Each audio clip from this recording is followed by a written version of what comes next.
역대지상 11장. 온 이스라엘이 헤브론에 있는 다윗에게 몰려와서 말하였다. 우리는 임금님과 한 고륙입니다. 전에 사울이 왕일 때에도 이스라엘 군대를 거느리고 출전하셨다가 다시 돌아오신 분이 바로 임금님이십니다. 그리고 주 임금님의 하나님께서 내가 나의 백성 이스라엘의 목자가 될 것이며 내가 나의 백성 이스라엘의 통치자가 될 것이다 하고 말씀하실 때에도 바로 임금님을 가리켜 말씀하신 것입니다. 그리하여 이스라엘의 모든 장로가 헤브론으로 왕을 찾아오니 다윗이 헤브론에서 주님 앞으로 나아가 그들과 언약을 세웠다. 그리고 그들은 주님께서 사무엘을 시켜서 말씀하신 대로 다윗에게 기름을 부어 이스라엘의 왕으로 삼았다. 다윗과 온 이스라엘이 예루살렘 곧 여부스로 갔다. 그 땅에는 여부스 사람이 살고 있었다. 여부스 주민이 다윗에게 말하였다. 너는 여기에 들어올 수 없다. 그러나 다윗이 시온 산성을 점령하였으므로 그곳을 다윗성이라고 하였다. 다윗이 말하였다. 누구든지 제일 먼저 여부스 사람을 치는 사람이 총사령관과 장관이 될 것이다. 스루야의 아들 요압이 제일 먼저 올라갔으므로 그가 총사령관이 되었다. 다윗이 그 산성을 점령하고 거기에 사니 사람들이 그 산성을 다윗성이라고 하였다. 다윗이 성을 쌓았는데 밀로에서부터 시작하여 한 바퀴 돌아가면서 성을 쌓았고 나머지 부분은 요압이 복구하였다. 만군의 주님께서 다윗과 함께 계심으로 다윗이 점점 강대해졌다. 다윗이 거느린 용사들의 우두머리는 다음과 같다. 이들은 주님께서 이스라엘에 대하여 말씀하신 대로 다윗이 왕이 될 수 있도록 그를 적극적으로 도와 온 이스라엘과 함께 그를 왕으로 세운 사람들이다. 다윗이 거느린 용사들은 다음과 같다. 첫째는 학몬 사람의 아들 야소부암인데 그는 세 용사의 우두머리이다. 그는 창을 휘두르며 300명과 싸워 그들을 한꺼번에 쳐 죽인 사람이다. 세 용사 가운데서 둘째는 아우앗 사람 도도의 아들인 엘르아살이다. 블레셋 사람이 싸우려고 바스다밈에 집결하였을 때 그도 다윗과 함께 거기 있었다. 거기에는 보리가 무성한 밭이 있었다. 이스라엘 군대는 블레셋 군대를 보고 도망하였으나 그는 밭의 한가운데 버티고 서서 그 밭을 지키며 블레셋 군인들을 쳐 죽였다. 주님께서 크게 승리하게 하셔서 그들을 구원하여 주셨다. 블레셋 군대가 르바임 골짜기에 진을 치자 30인 특별부대 소속인 이 세 용사가 절벽에 있는 아둘람 동굴로 다윗을 찾아갔다. 그때 다윗은 산성 요새에 있었고 블레셋 군대의 진은 베들레헴에 있었다. 다윗이 간절하게 소원을 말하였다. 누가 베들레헴 성문 곁에 있는 우물물을 나에게 길어다 주어 내가 마실 수 있도록 해주겠느냐. 그러자 그 세 용사가 블레셋 진을 뚫고 나가 베들레헴의 성문 곁에 있는 우물물을 길어 가지고 와서 다윗에게 바쳤다. 그러나 다윗은 그 물을 마시지 않고 길어온 물을 주님께 부어드리고 나서 이렇게 말하였다. 하나님께서 보고 계시는데 내가 어찌 감히 이 물을 마실 수 있단 말이냐. 이 사람들의 생명의 피를 내가 어찌 마시겠느냐. 이것은 목숨을 걸고 다녀온 새 용사의 피다. 그러면서 그는 물을 마시지 않았다. 이 새 용사가 바로 이런 일을 하였다. 요압의 아우인 아비새는 30인 특별부대의 우두머리였다. 바로 그가 창을 휘둘러 300명을 쳐서 죽인 용사이다. 그는 세 용사와 함께 유명해졌다. 그는 30인 특별부대 안에서 제일 뛰어난 용사였다. 그는 30인 특별부대의 우두머리가 되기는 하였으나 세 용사에 견줄만하지는 못하였다. 여호야다의 아들인 브나야는 갑스엘 출신으로 공적을 많이 세운 용사였다. 바로 그가 사자처럼 기운이 센 모압의 장수 아리엘의 아들 둘을 쳐 죽였고 또 눈이 내리는 어느 날 구덩이에 내려가서 거기에 빠진 사자를 때려 죽였다. 그는 또 이집트 사람 하나를 죽였는데 그 이집트 사람은 키가 5규빗이나 되는 거인이었다. 그 이집트 사람은 배틀다리 같은 굵은 창을 들고 있었으나 브나야는 막대기 하나만을 가지고 그에게 덤벼 오히려 그 이집트 사람의 손에서 창을 빼앗아 그 창으로 그를 죽였다. 여호야다의 아들 브나야가 이런 일을 해서 그 세 용사와 함께 유명해졌다. 그는 30인 특별부대 안에서 뛰어난 장수로 인정을 받았으나 세 용사의 견줄만 하지는 못하였다. 다윗은 그를 자기의 경호대장으로 삼았다. 군대 용사들로서는 다음과 같은 사람들이 더 있다.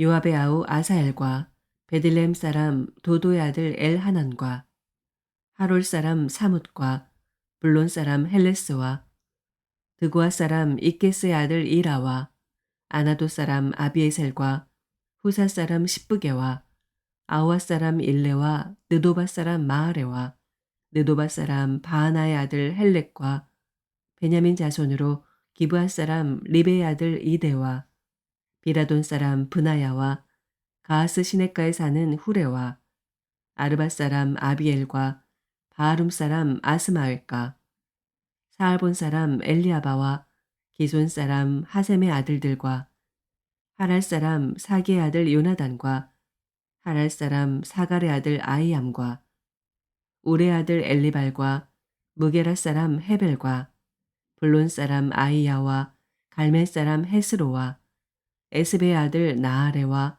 나단의 아우 요엘과 하글의 아들 미팔과 암몬 사람 셀렉과 스루야의 아들 요압의 무기를 들고 다니는 부에롯 사람 나아레와 이델 사람 이라와 이델 사람 가렙과 햇사람 우리아와 알레의 아들 사밧과 르우벤 자손 시사의 아들로서 르우벤 자손의 족장이며 30명을 거느린 아디나와 마아가의 아들 하난과 미덴 사람 요사박과 아스드라 사람 우시아와 아루엘 사람 호담의 아들들인 사마와 여이엘과 시므리의 아들 여디아엘과 그의 아우 디스 사람 요하와 마하위 사람 엘리엘과 엘람의 아들 여리베와 요사위야와 모압 사람 이드마와 엘리엘과 오벳과 무소바 사람 야하시엘이다.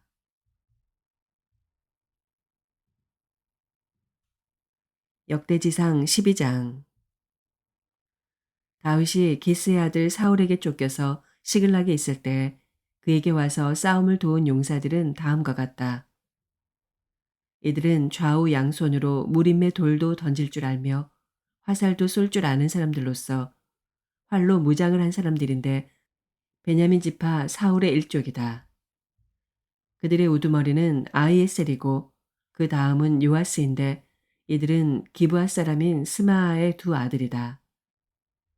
아스마웻의 아들 여시엘과 벨렉과 아나도 사람인 브라가와 예후와 30명 용사 가운데 하나이며 30명의 우두머리인 기브온 사람 이스마야이고 또 예레미야와 야하시엘과 요하난과 그들의 사람인 요사박과 엘루세와 여리목과 부아랴와 스마랴와 하룹 사람인 스바디아와 고라 사람인 엘가나와 이시야와 아사렐과 요에셀과 야소부함과 그돌 사람으로 여로함의 아들인 요엘라와 스바디아이다.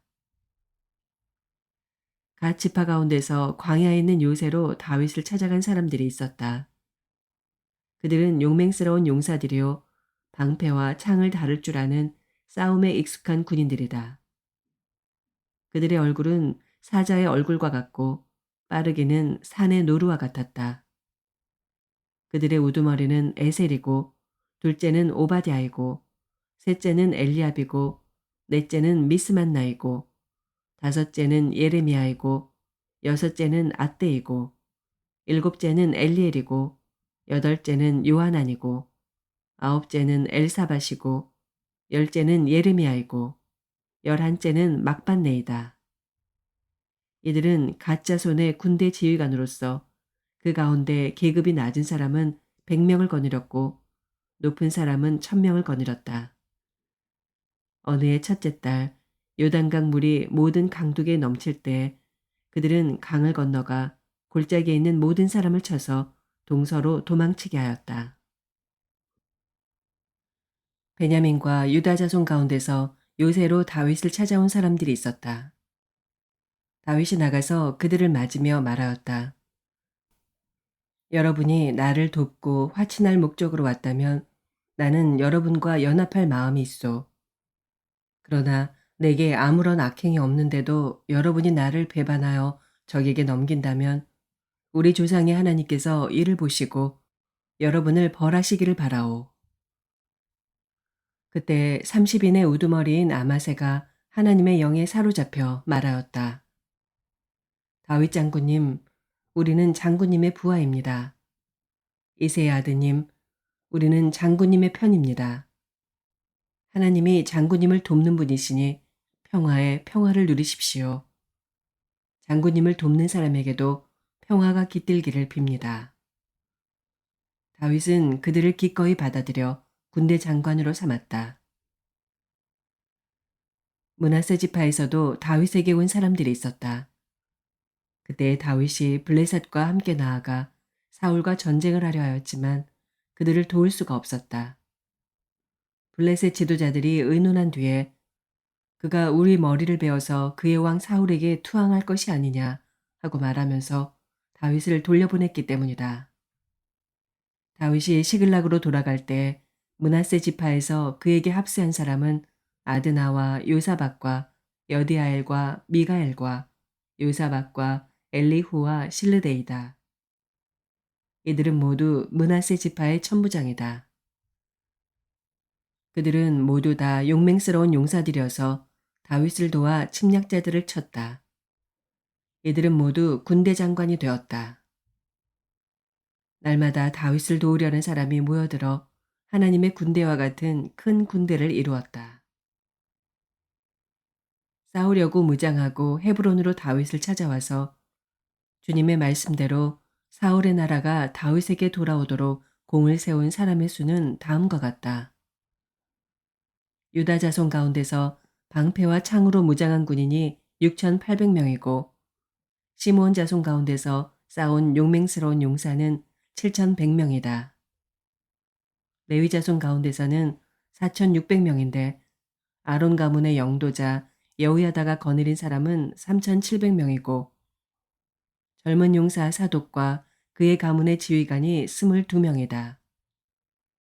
사울의 동족인 베냐민 자손 가운데서는 3,000명이 나왔다. 그들 대다수는 그때까지 충실히 사울 가문을 지켜왔다. 에브라임 자손 가운데서는 28,000명인데 그들은 다 자기 가문에서 유명한 사람들로서 용맹스러운 용사들이다. 므낫세 반쪽 지파 가운데서는 18,000명이 나왔는데 그들은 다윗에게 가서 그를 왕으로 추대하도록 지명받은 사람들이다. 이사갈 자손의 우두머리 200명이 그들의 모든 부하를 이끌고 왔다. 그들은 때를 잘 분간할 줄 알고 이스라엘이 하여야 할 바를 아는 사람들이다. 스불론에서는 갖가지 무기로 무장하여 전투체비를 갖추고 두 마음을 품지 않고 모여든 군인이 5만 명이다. 납달리에서는 지휘관이 1,000명이고 그들과 함께 창과 방패를 들고 온 사람이 37,000명이다. 단에서는 전투체비를 한 군인이 28,600명이 나왔다. 아셀에서는 전투체비를 하고 나온 군인이 4만 명이다. 요단강 동쪽에 있는 르우벤과 갓과 므낫세 반쪽 지파에서는 갖가지 무기를 가진 군인이 12만 명이 나왔다. 전투체비를 한 이 모든 군인이 다윗을 온 이스라엘의 왕으로 추대하려고 충성된 마음으로 헤브론으로 왔다. 그 밖에 남은 이스라엘 사람도 모두 다윗을 왕으로 추대하는데 뜻을 같이 하였다. 그들의 동족이 음식까지 마련하여 주어서 그들은 거기에서 다윗과 함께 사흘을 지내며 먹고 마셨다. 또 그 근처에 있는 이사갈과 스불론과 납달리에서도 사람들이 음식물을 나귀와 낙타와 노새와 소에 실어왔다.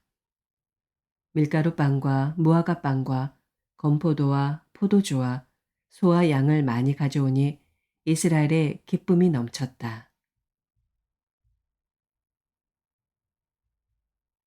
히브리서 13장. 서로 사랑하기를 계속하십시오. 나그네를 대접하기를 소홀히 하지 마십시오. 어떤 이들은 나그네를 대접하다가 자기들도 모르는 사이에 천사들을 대접하였습니다. 감옥에 갇혀 있는 사람들을 생각하되 여러분도 함께 갇혀 있는 심정으로 생각하십시오. 여러분도 몸이 있는 사람이니 학대받는 사람들을 생각해 주십시오. 모두 혼인을 귀하게 여겨야 하고 잠자리를 더럽히지 말아야 합니다. 음행하는 자와 간음하는 자는 하나님의 심판을 받을 것입니다. 돈을 사랑함이 없이 살아야 하고 지금 가지고 있는 것으로 만족해야 합니다. 주님께서 친히 말씀하시기를 내가 결코 너를 떠나지도 않고 버리지도 않겠다 하셨습니다. 그래서 우리는 담대하게 이렇게 말합니다. 주님께서는 나를 도우시는 분이시니 내게는 두려움이 없다. 누가 감히 내게 손댈 수 있으랴. 여러분의 지도자들을 기억하십시오. 그들은 여러분에게 하나님의 말씀을 일러주었습니다. 그들이 어떻게 살고 죽었는지를 살펴보고 그 믿음을 본받으십시오. 예수 그리스도께서는 어제나 오늘이나 영원히 한결같은 분이십니다. 여러 가지 이상한 교훈에 끌려다니지 마십시오. 음식 규정을 지키는 것으로 마음이 튼튼해지는 것이 아니라 은혜로 튼튼해지는 것이 좋습니다. 음식 규정에 매여서 사는 사람들은 유익을 얻지 못했습니다. 우리에게는 한 제단이 있습니다. 그런데 유대교의 성전에서 섬기는 사람들은 우리의 이 제단에 놓은 제물을 먹을 권리가 없습니다. 유대교의 제사의식에서 대제사장은 속죄제물로 드리려고 짐승의 피를 지성소에 가지고 들어가고 그 몸은 진영 밖에서 태워버립니다. 그러므로 예수께서도 자기의 피로 백성을 거룩하게 하시려고 성문 밖에서 고난을 받으셨습니다. 그러하므로 우리도 진영 밖으로 나가 그에게로 나아가서 그가 겪으신 치욕을 짊어집시다. 사실 우리에게는 이 땅 위에 영원한 도시가 없고 우리는 장차 올 도시를 찾고 있습니다. 그러니 우리는 예수로 말미암아 끊임없이 하나님께 찬미의 제사를 드립시다. 이것은 곧 그의 이름을 고백하는 입술의 열매입니다. 선을 행함과 가진 것을 나눠주기를 소홀히 하지 마십시오. 하나님께서는 이런 제사를 기뻐하십니다. 여러분의 지도자들의 말을 고지 듣고 그들에게 복종하십시오. 그들은 여러분의 영혼을 지키는 사람들이요. 이 일을 장차 하나님께 보고 드릴 사람들입니다. 그러므로 여러분은 그들이 기쁜 마음으로 이 일을 하게 하고 탄식하면서 하지 않게 해주십시오. 그들이 탄식하면서 일하는 것은 여러분에게 유익이 되지 못합니다. 우리를 위하여 기도해 주십시오. 우리는 양심에 거리끼는 것이 한 점도 없다고 확신합니다. 모든 일에 바르게 처신하려고 합니다. 내가 여러분에게 좀 더 속히 돌아가게 되도록 기도하여 주시기를 더욱 간곡히 부탁드립니다. 영원한 언약의 피를 흘려서 양들의 위대한 목자가 되신 우리 주 예수를 죽은 사람들 가운데서 이끌어내신 평화의 하나님이 여러분을 온갖 좋은 일에 어울리게 다듬질해 주셔서 자기의 뜻을 행하게 해주시기를 빕니다. 또 하나님께서 예수 그리스도로 말미암아 우리 가운데 자기가 기뻐하시는 바를 이루시기를 빕니다. 예수 그리스도께 영광이 영원 무궁히 있기를 빕니다. 아멘. 형제자매 여러분, 부디 이 권면의 말을 받아들이기를 권유합니다. 나는 여러분에게 짤막하게 썼습니다. 우리 형제 디모데가 풀려나온 것을 알려드립니다.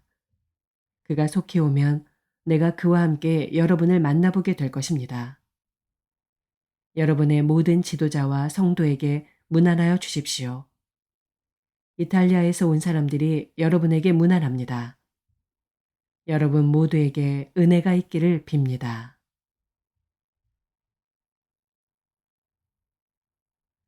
아모스서 7장.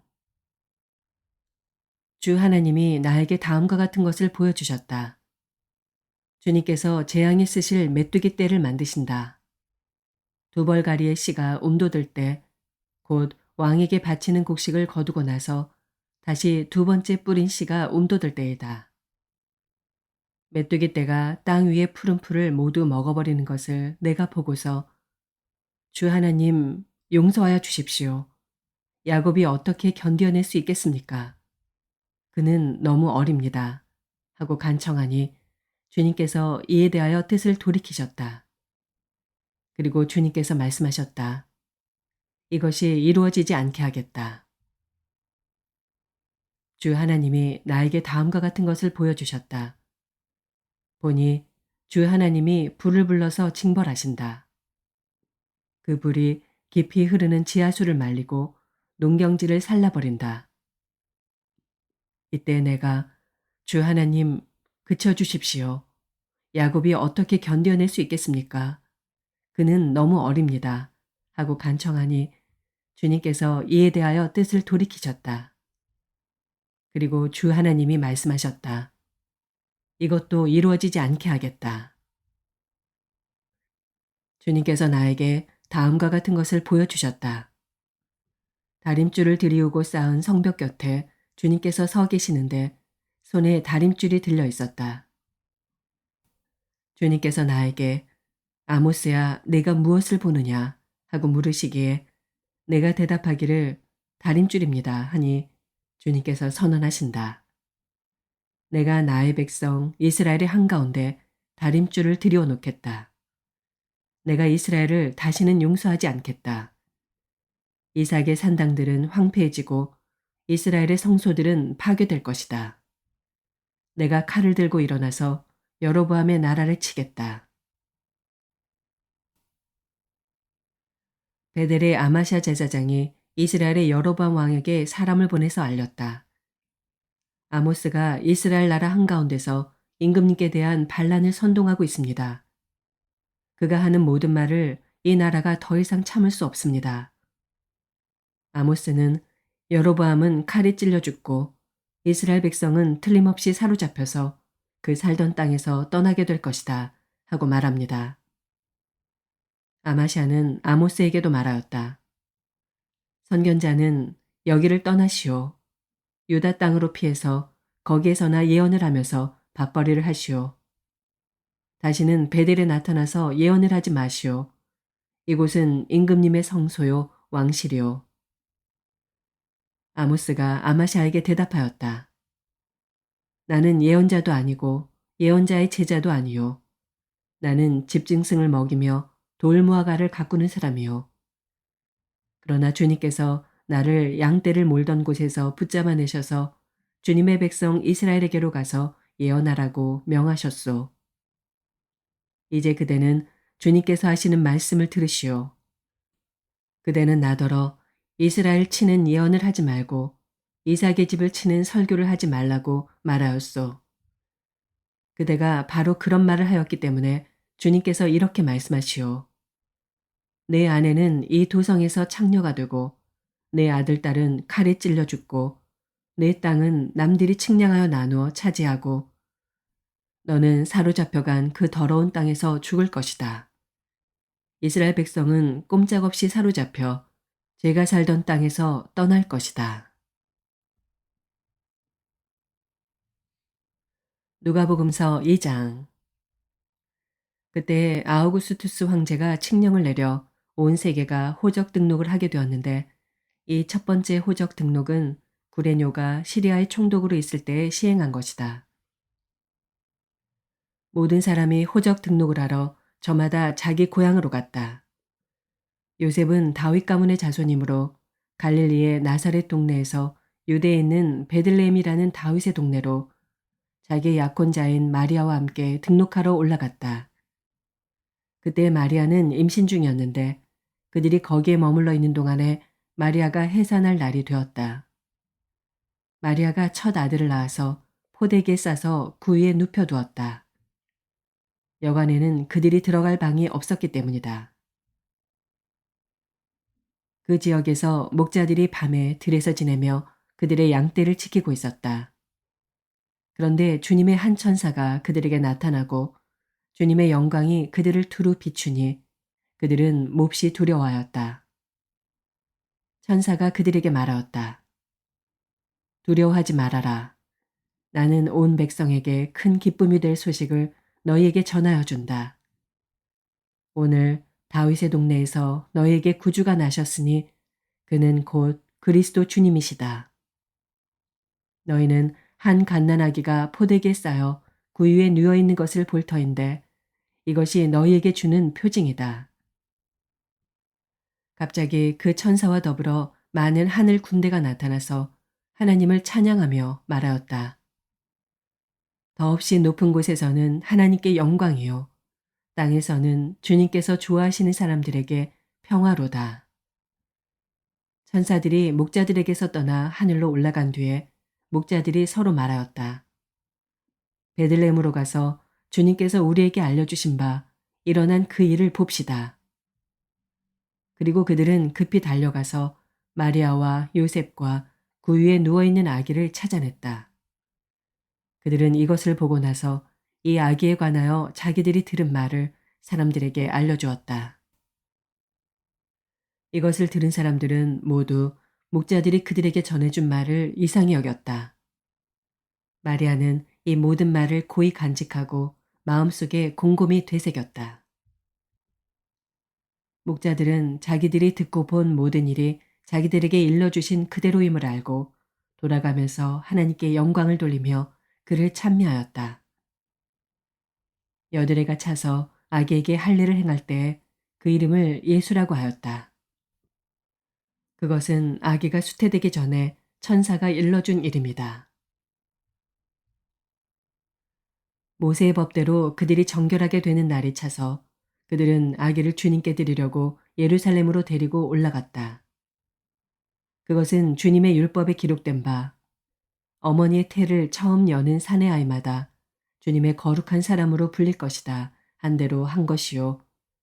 또 주님의 율법에 이르신 바 산비둘기 한 쌍이나 어린 집비둘기 2마리를 드려야 한다 한 대로 희생 제물을 드리기 위한 것이었다.